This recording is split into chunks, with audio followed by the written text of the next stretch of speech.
K.I. was one of the most feared shooters in the history of Chicago. The crazy part is, she was just a teenage girl. Here's the wild story of K.I., the female assassin of O Block. K.I. started out as just your average girl, but growing up in a wild city like Chicago, K.I. slowly adapted to her environment. She was exposed to death and violence at a young age after her father was killed when she was only a year old. Those close to her would say that losing her father made her more protective of the people around her. She would also later witness her older brother get killed right in front of her, which would have a serious impact on her growing up. Eventually, she moved to the area around 63rd and St. Lawrence. There, she became good friends with some of the GDs that live in that area and formed a close relationship with Tuka from the STL EBT set of the Gangsta Disciples. In January 2011, Tuka was standing at a bus stop when a dark-colored vehicle pulled up and started letting off shots. He was hit several times and passed away at just 15 years old. It's been rumored that Tuka's death was retaliation for the death of a Black Disciples member named Edric Ty Walker, who was killed back in 2009. Tuka was a well-loved and respected member of the STL EBT. So after he died, they renamed the area around 63rd and St. Lawrence to Tukaville in his honor. Tuka would go on to become world famous after he was dissed by BD rappers like Chief Keef and King Von.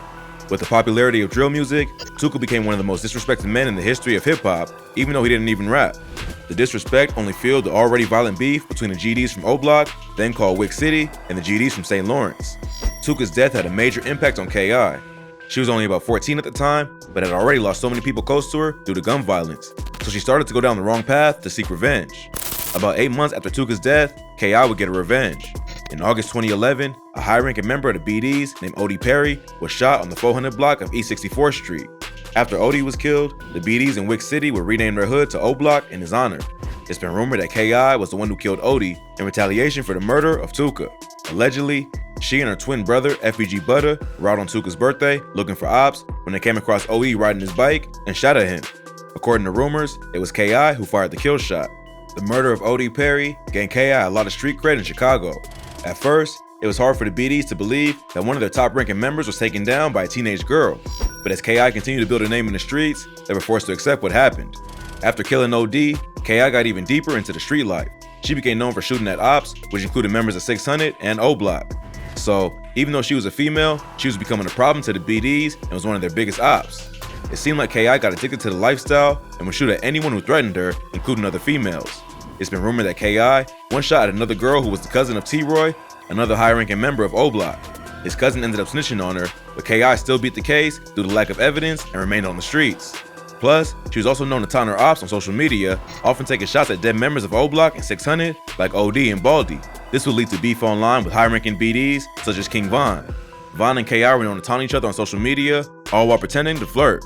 Even though they were enemies, they had mutual respect for each other as fellow savages. Von even once claimed on an A&E documentary about K.I. that he had a crush on her back in the day. But many believe that he was trolling and using mental tactics to gain the upper hand. Even though they both respected each other as shooters, they were still ops, and if either one of them got caught lacking in public, all bets were off. As time went on, K.I. would continue to build a name in the streets. At one point, members of a set called 800, who were beefing with Tukaville, caught K.I. alone and beat her up. In response, K.I. went to their block and shot at several 800 members. Then, a week later, FBG Zuck's house was shot up by 800, which added fire to the beef between the two sets. Then, on June 24, 2012, a 13-year-old from the Jarrell City neighborhood named Tyquan Tyler was killed. Tyquan was at a house party with his sister when a gunfight broke out and shots went off. He ended up getting hit with a stray bullet and passed away.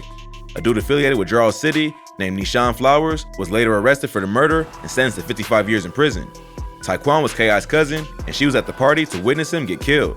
It's been rumored that K.I. was the one who introduced him to the street life and trained him on how to rob and do drills. His death hit her hard, and she would change her name on Twitter to Tyquan Assassin. She would also help form a set called Tyquan World, who would be for O Block, 600, and 800. So, K.I. now had an army behind her to help her take on her ops, and she continued building her rep in the streets. By this point, she was a fierce shooter who was well known by both the ops and the police. At one point, the local news even claimed that she was responsible for killing at least 20 people, a number which isn't confirmed and likely exaggerated, but it shows how well known she was in the city. But somehow, despite this wild reputation, she was never caught by police. None of the bodies she's rumored to have were ever confirmed because the police weren't able to collect enough evidence to bring a conviction. On March 2014, a 19-year-old member of STL EBT, who went by the name Lil B, was killed by police after allegedly pointing a gun at them while he was being chased. K.I. was also close to Lil B, who was killed on the same street as Tyquan. His death turned her heart even colder, and she would change her Twitter name from Taekwon Assassin to No Surrender Lil B. In the weeks following Lil B's death, K.I. would go on Twitter to vent her feelings and reflect on some of the pain that led her down the path she was on. She would tweet, "Money coming, money going, it ain't like you can take it with you. In the end, we die. And I didn't see too many of my in the casket."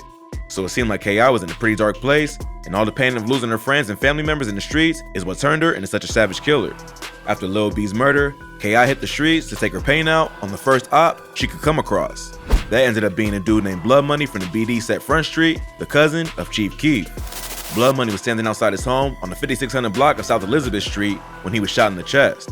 His cousin, Darnell Patton, was also shot in the stomach but later pulled through. Blood Money was just 30 years old and the father of 5 children. Just 2 weeks before he was killed, he had signed a deal with Interscope Records, so his death was a major loss to O-Block. Rumors quickly started going around that K.I. was the one responsible for Blood Money's death. Even though she was already hated by the BDs, this murder put an even bigger target on her head. Less than 24 hours later, K.I. would be shot and killed in the Woodlawn neighborhood.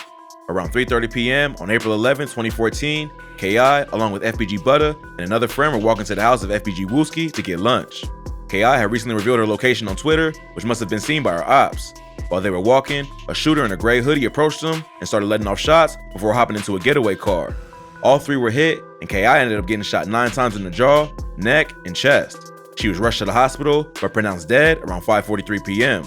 The murder of K.I. remained unsolved for many years, but the word on the street was that it was done by O-Block members T-Roy, Big A, and even King Von. The day after K.I. was killed, a bunch of dudes from FBG, including Lil J, FBG Butta, and Wooski, shot up O-Block. Both Big A and T-Roy would later be killed by members of the GDs in retaliation for K.I.'s death. But for years, King Von managed to escape both the ops and the police. But Von would end up being killed in unrelated beef after bumping into Quando Rondo in November 2020. After his death, police would reveal that Von was the primary suspect in the murder of K.I. In July 2021, a police report about K.I.'s murder leaked to the internet, which listed Davon Bennett, aka King Von, as the primary offender believed to be responsible for the murder of Jakira Barnes. According to the paperwork, Von was brought in for questioning, but later released. He provided 2 different alibis for the night of the shooting, but neither confirmed where he was exactly when the shooting happened. He also agreed to take a polygraph test, but never actually went through with it. Despite the cops' suspicions, the DA refused to prosecute, and the case was never officially solved. So it seems like someone leaked the paperwork to confirm the rumors that Von was the one who took out the notorious K.I. Sadly, the story of K.I. isn't all that uncommon, except for the fact that she was a girl. Plenty of teenagers growing up in a city like Chicago turn to the streets after witnessing people close to them get killed. The only thing unique about K.I.'s situation was that she started out as an innocent teenage girl, but quickly transformed into a ruthless shooter. Police believe that she was involved in dozens of shootings and several murders, even though she was only 17 when she died. But like many kids from the South Side, K.I. was forced to adapt to her environment and unfortunately never got a chance to make it out of the streets.